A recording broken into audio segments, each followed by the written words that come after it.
Shalom, saudara-saudariku, puji nama Tuhan. Kita boleh bersyukur kepada Tuhan.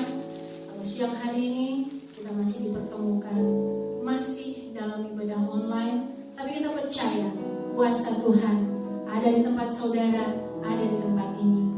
Mari saudaraku, kita akan mulai ibadah kita pada siang hari ini. Kita minta lawatan Tuhan ada di tengah-tengah kita semua pada saat ini. Kita mau bersyukur, kita mau memuji nama Tuhan, kita mau mempersembahkan yang terbaik bagi Tuhan. Mari saudaraku, persiapkan hatimu untuk terus memberi yang terbaik buat Tuhan. Ku bersyukur Bapa. Glory, haleluya. Terima kasih Tuhan. Haleluya Yesus.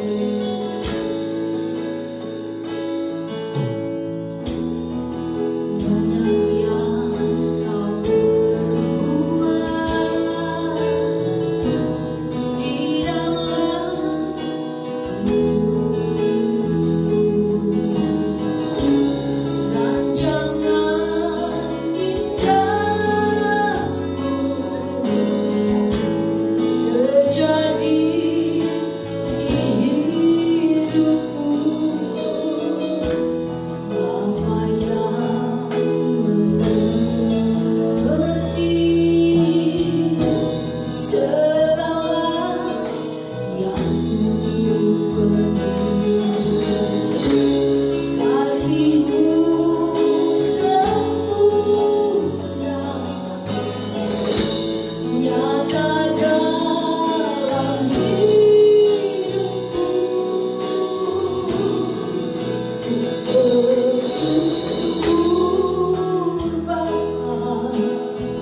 tengah-tengah ibadah ini.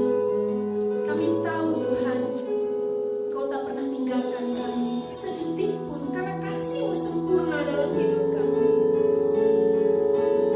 Ya Bapa, hadirlah Roh Kudus-Mu untuk merawat setiap kami, setiap jemaat yang saat ini juga berada di rumah, yang menyaksikan ibadah ini. Biar Tuhan berkat-Mu juga mengalir atas mereka, bukan hanya atas kami yang ada di tempat ini, Tuhan. Melalui Bapa, terima kasih. Kami percaya lawatan-Mu nyata di tengah-tengah kami. Terima kasih Bapa. Kami percaya Kau menyertai kami dari awal, pertengahan, dan akhirnya. Hanya di dalam nama Tuhan Yesus Kristus kami mulai ibadah ini. Kita semua yang percaya, mari sama-sama katakan amin. Haleluya. Beri kemuliaan bagi Tuhan. Glory. Terima kasih. Kita percaya lawatan Tuhan tidak akan pernah berkesudahan. Amin.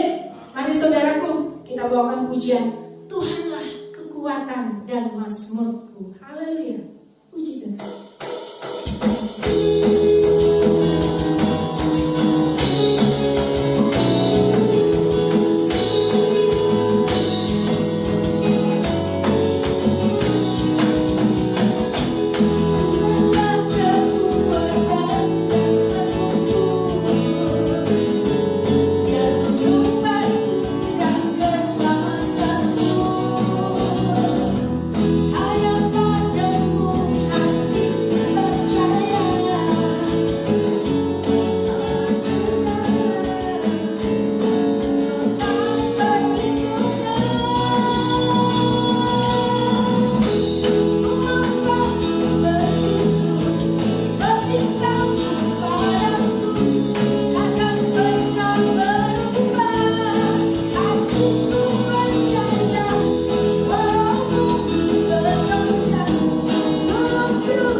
Walaupun dikatakan dalam pujian ini, bumi boleh bergoncang oleh berbagai hal yang terjadi atas hidup kita.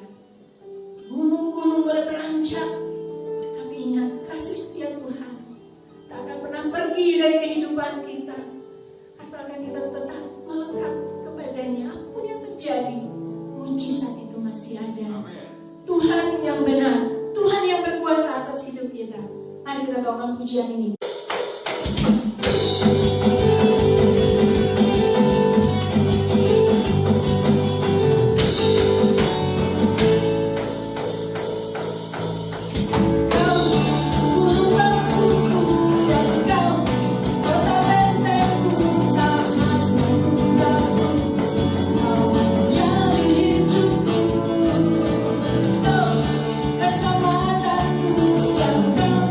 Yang membela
Tuhan. Tuhan yang memberikan keselamatan, janjinya sempurna.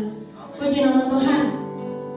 Kita boleh bersyukur masih tetap dapat beribadah. Walaupun kita melaksanakan di dalam rumah kita masing-masing, tapi kita percaya lawatan Tuhan. Ingat saudaraku, lawatan Tuhan ada di tempat saudara. Persiapkan hati kita, persiapkan pikiran kita. Kita mau menerima firman Tuhan yang akan membuat kita semakin baik, semakin kuat di dalam Tuhan. Kita bersyukur, kita bawakan pujian ini. Roh-Mu yang hidup. Haleluya Yesus.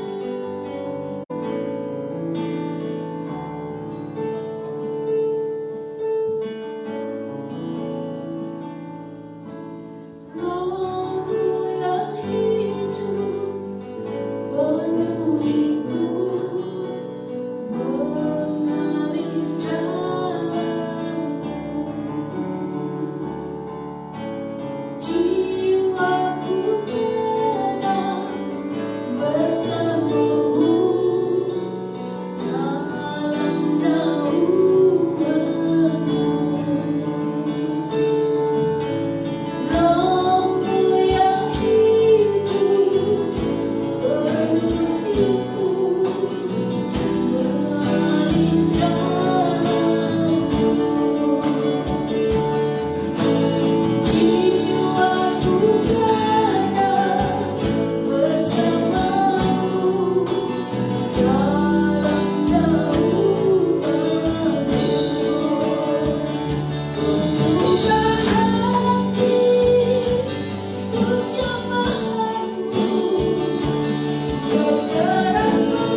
Biarlah puji-pujian yang kami naikkan boleh menjadi dupa yang harum untuk kemuliaan bagi nama Tuhan. Kami dikuatkan lewat pujian ini. Kami semakin percaya akan kuasa Tuhan dalam hidup kami. Dan saat ini Bapa, kami siap untuk mendengarkan firman Tuhan. Lawati hamba-Mu. Biarlah dalam setiap perkataannya ada kuasa yang daripada Tuhan, sehingga boleh menjadi berkat buat setiap orang yang mendengarkan. Kami percaya ada banyak jiwa yang haus akan firman Tuhan, dan melalui firman Tuhan ini boleh banyak jiwa-jiwa dimenangkan untuk kemuliaan bagi nama Tuhan. Terima kasih Bapa. Inilah doa kami, ucapan syukur kami untuk semua kebaikan dan anugerah-Mu. Hanya di dalam nama Tuhan Yesus Kristus kami siap mendengarkan firman-Mu. Haleluya. Amin. Shalom, Philadelphia, kasih persaudaraan, Philadelphia. Puji Tuhan, sungguh hari yang diberkati. Kita kembali boleh berjumpa dalam ibadah online kita. Tadi kita sudah memuji Tuhan, kita sudah menyembah Tuhan, dan saya percaya saudara dan saya sudah diberkati lewat pujian penyembahan. Amin. Dan sebentar kita juga akan menggali firman Tuhan, kita akan sama-sama kembali belajar firman Tuhan, dan saya percaya juga ada berkat yang Tuhan sediakan pada hari ini untuk saudara dan saya. Mari kita buka firman Tuhan kita di dalam Ibrani 6 ayat 19. Menyambung kembali seri khotbah dari minggu-minggu sebelumnya, yaitu belajar di dalam badai. Maka minggu ini saya akan mengangkat sebuah judul, yaitu pengharapan di tengah badai. Ibrani 6 ayat yang ke-19. Saya akan bacakan. Pengharapan itu adalah sauh yang kuat dan aman bagi jiwa kita yang telah dilabuhkan sampai ke belakang tabir. Puji Tuhan. Suratan Ibrani yang tadi kita baca itu tidak diketahui siapa dengan jelas penulisnya. Ada banyak orang berkeyakinan bahwa ini adalah tulisan Paulus. Jika dilihat dari gaya tulisannya yang tinggi, juga pemahamannya yang dalam tentang berbagai tradisi-tradisi di Yahudi.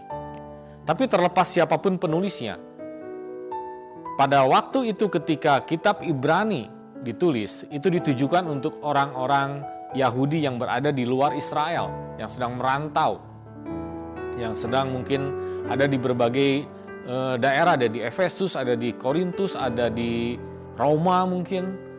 Dan surat ini ditulis untuk membimbing mereka, untuk tetap mengajarkan mereka, menasehati mereka sesuai dengan kebenaran firman Tuhan.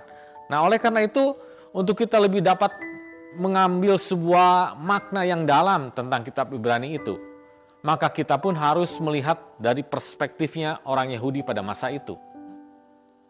Dari sudut pandangnya bangsa Yahudi pada saat itu.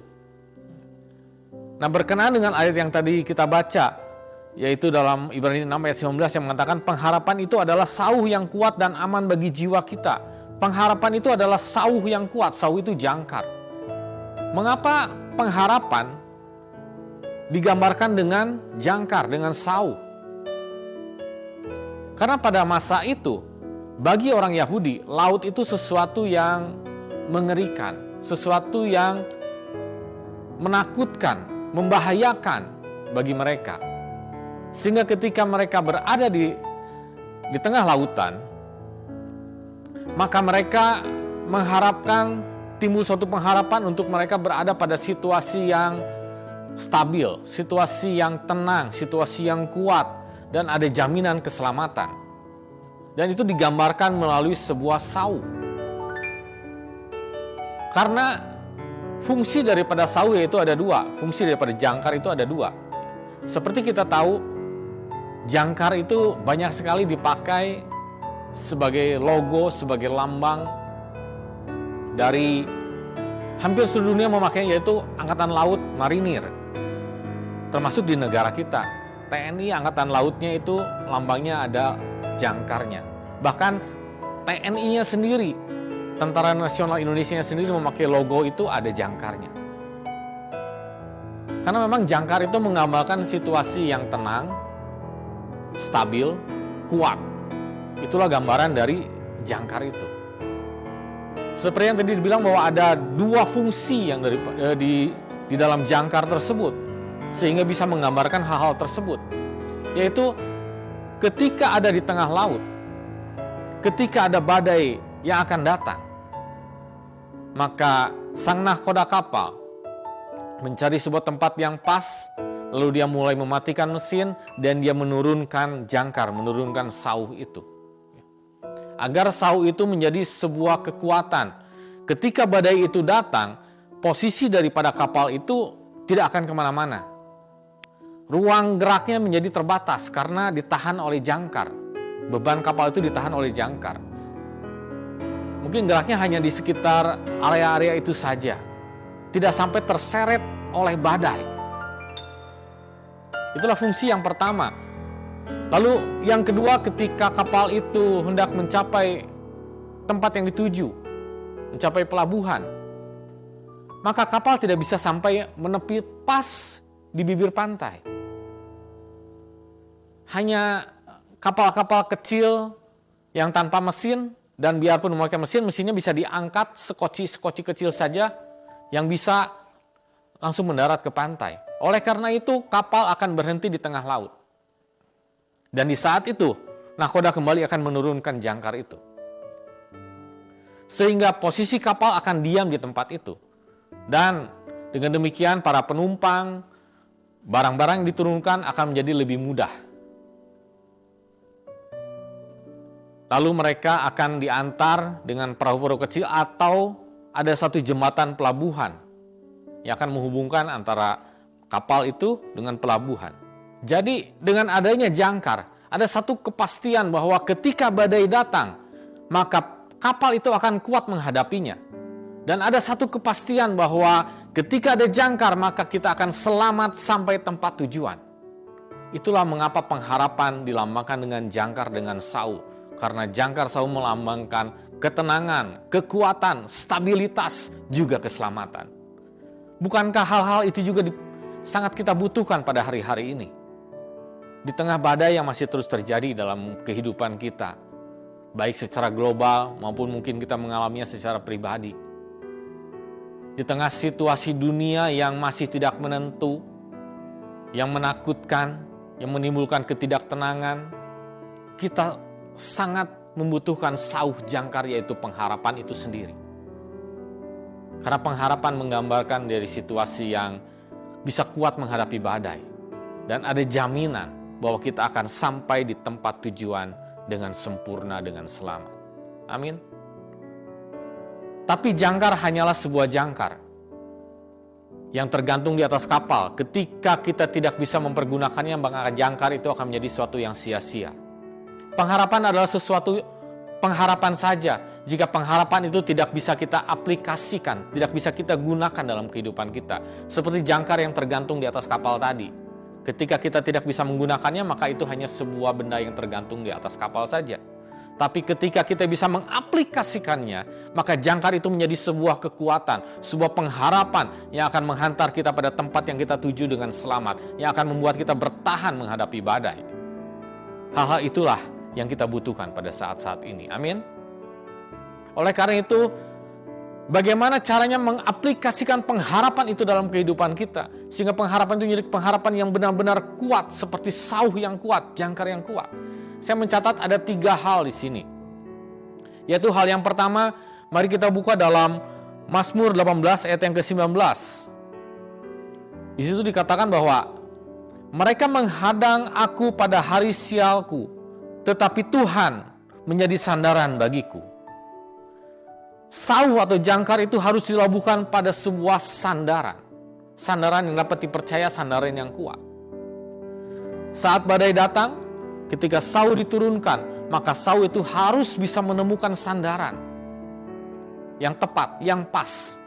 Kalau dia hanya bisa menggantung nggak sampai dasar laut, atau dia tidak bisa menemukan sebuah sandaran yang kuat, maka kapal itu akan tetap terseret oleh badai. Sauh itu nggak akan bisa menahannya, karena tidak ada sebuah sandaran yang kuat.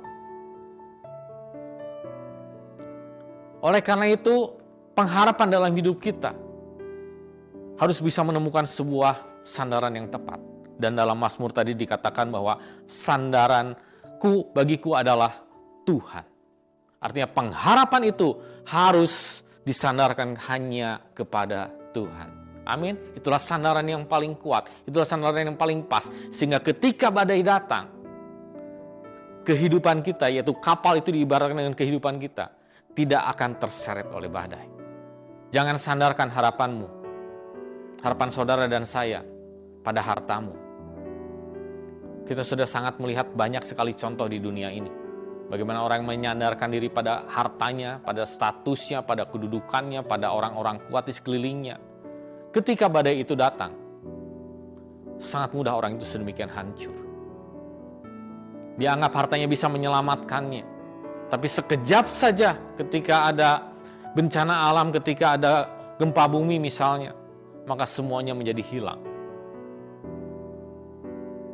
Karena itu, hal yang pertama bagaimana kita bisa mengaplikasikan pengharapan kita, menggunakan pengharapan kita harus menemukan sandaran yang kuat, yaitu hanya di dalam Yesus Kristus. Seperti firman Tuhan berkata, terkutuklah orang yang mengandalkan dirinya sendiri, yang menaruh harapannya pada sesamanya.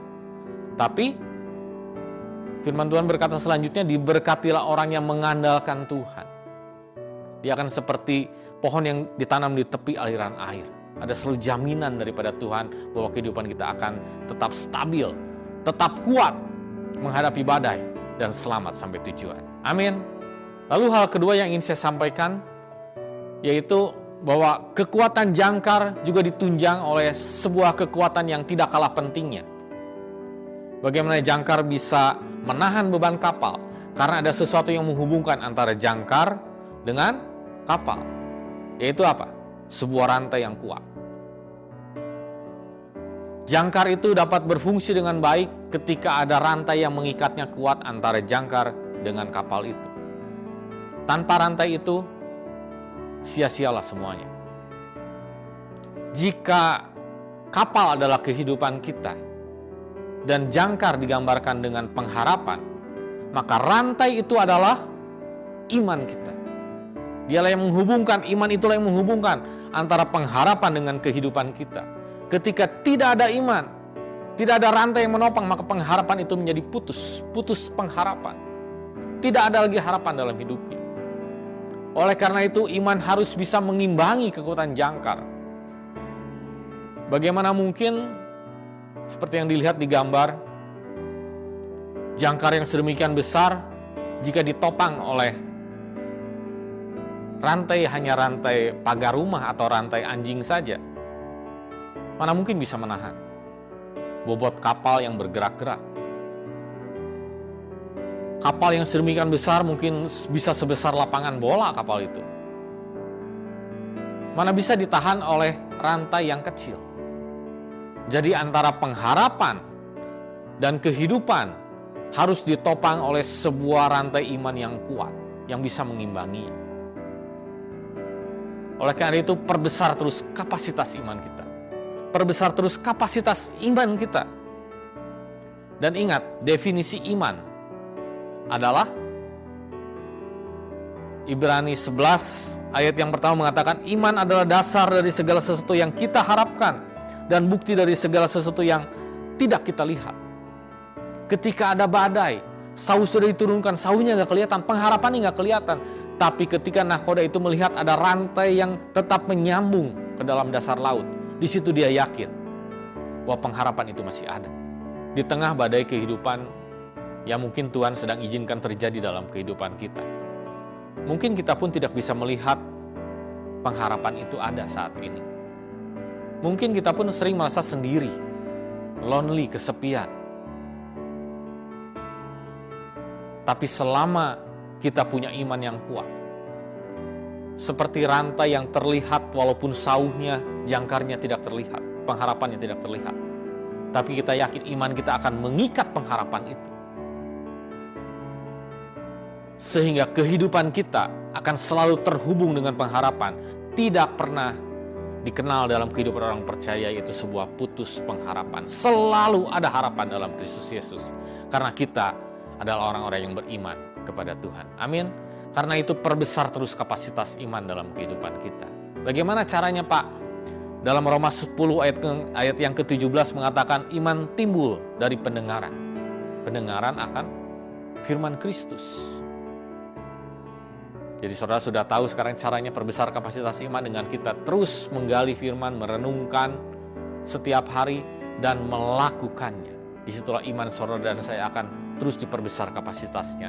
Sehingga menjadi sebuah rantai yang kuat yang akan mengikat pengharapan kita di tengah badai sekalipun. Amin. Jadi hal yang kedua adalah memiliki iman yang kuat.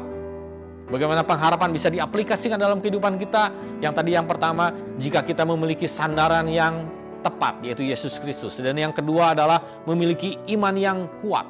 Amin. Dan hal yang terakhir yaitu yang ketiga berbicara tentang navigasi.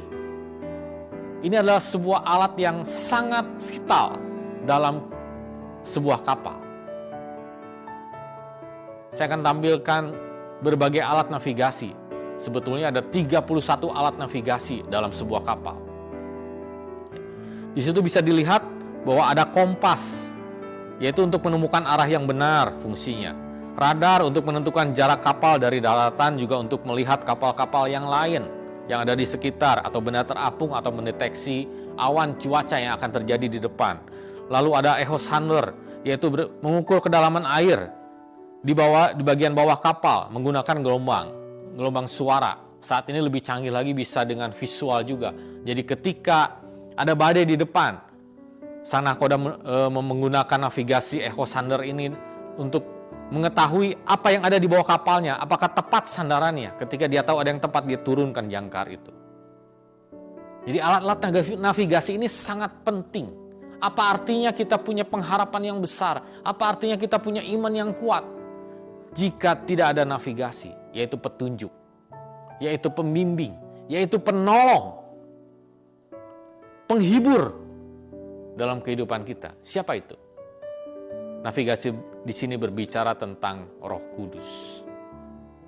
Bagaimana Roh Kudus adalah sesuatu yang sangat penting dalam kehidupan ini. Dalam sebuah kapal ada navigasi, dan dalam kehidupan kita yang diibaratkan kapal harus juga ada navigasi, yaitu Roh Kudus, Roh Tuhan yang akan membimbing kita, yang akan memberitahu kita, yang akan mengarahkan kita, yang akan membuat kita kuat, yang akan membuat kita merasa terhibur, tidak pernah sendiri ketika alat-alat navigasi itu tetap menyala, ketika ada Roh Kudus tinggal dalam kehidupan kita.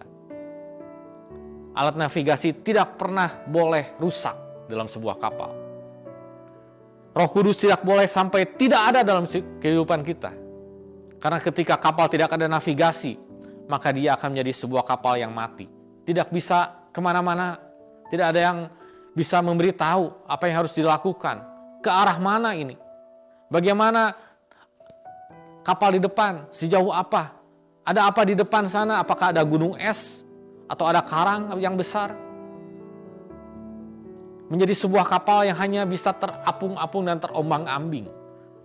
Tidak bisa menentukan titik lokasinya karena itu berhubungan dengan GPS yang dikirim oleh satelit. Betapa pentingnya navigasi ini. Betapa pentingnya Roh Kudus dalam kehidupan kita. Tanpa Roh Kudus kehidupan kita akan mati. Kita tidak bisa lagi melangkah kemana-mana. Yang ada malah kita bisa terombang-ambing di dalam badai itu sendiri. Bahkan kita bisa tersesat di dalam badai. Seperti sebuah kapal tersesat jika tidak ada navigasi. Karena itu firman Tuhan banyak sekali mengungkapkan fungsi-fungsi daripada Roh Kudus itu. Dan saya akan baca hanya beberapa saja. Yaitu dalam Yohanes 14 ayat yang ke-16 mengatakan, "Aku akan minta kepada Bapa dan Ia akan memberikan kepadamu seorang penolong yang lain, supaya Ia menyertai kamu selama-lamanya." Di sini mengartikan bahwa Roh Kudus itu adalah roh penolong dalam kehidupan kita. Ayat ke-17-nya yaitu roh kebenaran. Roh Kudus akan menunjukkan hal-hal yang benar, jalan yang benar, yang tidak akan membuat kita tersesat, yang akan membuat kita selamat dari badai. Lalu dalam Yohanes 14 ayat yang ke-26-nya mengatakan, "Tetapi penghibur yaitu Roh Kudus yang akan diutus oleh Bapa dalam namaku, Dialah yang akan mengajarkan segala sesuatu kepadamu dan akan mengingatkan kamu akan semua yang telah kukatakan kepadamu, akan mengajarkan segala sesuatu." Inilah navigasi dalam kehidupan kita, yaitu Roh Kudus. Dan itu harus dipastikan dalam kehidupan kita, tetap ada dalam kehidupan kita. Amin. Firman Tuhan siang hari ini mengajarkan dalam kehidupan kita bahwa saat badai itu datang menerpa, ingatlah, jangan pernah hilang pengharapan. Tapi sandarkan pengharapan kita pada Yesus Kristus, sandaran yang tepat, yang kuat, yang akan membuat kehidupan kita tidak terseret oleh badai. Dan pastikan pengharapan kita diikat oleh iman yang kuat. Sehingga dalam pengharapan dan kehidupan kita tidak pernah yang ada namanya putus pengharapan. Karena ada iman yang kuat. Karena itu perbesar terus kapasitas iman kita dengan terus belajar, merenungkan dan melakukan firman Tuhan. Dan hal yang ketiga yang sangat penting, pastikan Roh Kudus selalu ada dalam kehidupan kita. Karena dialah navigasi dalam kehidupan kita. Yang akan menolong kita, yang akan menghibur kita, yang akan memimpin kita, memberitahukan kita apa yang harus kita kerjakan di tengah badai. Sehingga pengharapan selalu ada dalam kehidupan kita dan memberikan sebuah jaminan, kepastian bahwa kita akan tetap kuat di tengah badai. Dan kita akan sampai di tempat tujuan dengan selamat, sempurna, memperoleh keselamatan, mahkota yang daripada Yesus Kristus. Amin. Puji Tuhan. Tuhan Yesus memberkati. Mari kita bangkit berdiri. Dan mari kita saat ini benar-benar satukan hati pikiran kita. Kita mau datang dalam hadirat Tuhan. Dan kita percaya, walaupun firman Tuhan disampaikan secara singkat, secara terbatas, tapi ada Roh Kudus dalam kehidupan kita yang akan menolong, yang akan memperjelas, yang akan membuat firman itu hidup dalam hati dan dalam pikiran saudara dan saya. Sehingga apa yang sudah kita terima pada hari ini boleh menjadi berkat dalam kehidupan kita. Bahwa pengharapan itu tetap ada dalam Kristus Yesus. Bahwa iman kita harus tetap kuat, mengikat pengharapan itu dalam kehidupan kita. Dan kita akan berjalan dengan pertolongan Roh Kudus. Haleluya. Penyertaan-Mu sempurna ya Tuhan. Haleluya Yesus. Terima kasih ya Tuhan. Penyertaan-Mu sempurna, rangkangan-Mu penuh damai, aman dan sejahtera, walau di tengah badai. Ingin ku selalu bersama, rasakan keindahan, arti kehadiran-Mu Tuhan. Sekali lagi dengan iman kita katakan, penyertaan-Mu sempurna, rancangan-Mu penuh damai, amin, dan sejahtera, walau di tengah badai. Ingin ku selalu bersama, rasakan keindahan, arti kehadiran-Mu Tuhan. Kehadiran-Mu Tuhan, arti kehadiran-Mu Tuhan. Ini yang kami perlu ya Tuhan. Arti kehadiran-Mu Tuhan. Haleluya. Oh haleluya. Penyertaan-Mu sempurna, penyertaan-Mu sempurna Yesus. Haleluya ya Tuhan.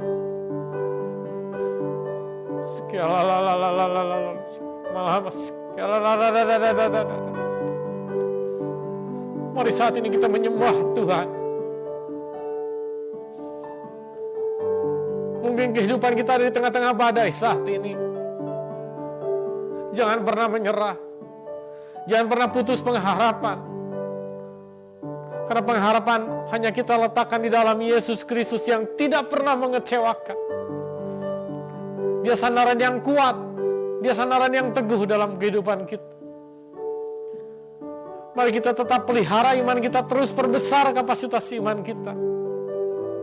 Dan kita mau hidup dalam tuntunan Roh Kudus.